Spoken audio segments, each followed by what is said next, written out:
স্বাগত। আজকে আমি বানাবো মাছের কালিয়া। এর জন্য মাছটাকে আগে লবণ হলুদ মাখি।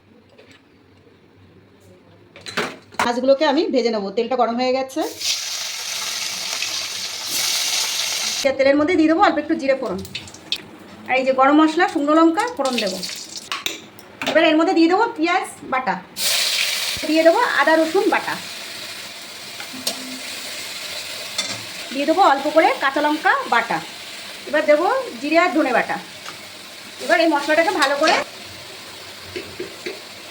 দিয়ে দেবো লবণ, দিয়ে দেবো হলুদ। এবার আর একটু মশলাগুলো একসাথে আবার নাড়াচাড়া করে একটু ভাজা ভাজা করে নেবো। এর মধ্যে দিয়ে দেবো টমেটো, দেবো অল্প করে একটু জল। ভাজা ভাজা হয়ে গেছে, এবার এর মধ্যে আমি জল ঢেলে দেবো। মাছগুলো ঝোলের মধ্যে ঢেলে দেবো, দিয়ে একটু ফুটিয়ে নেবো।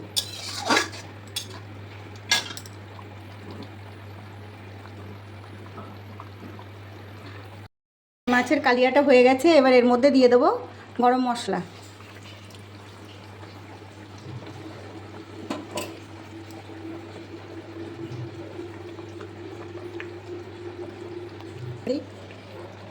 এই মাছের কালিয়াটা আমার মায়ের রেসিপি, আজকে তোমাদের রান্না করে দেখালাম।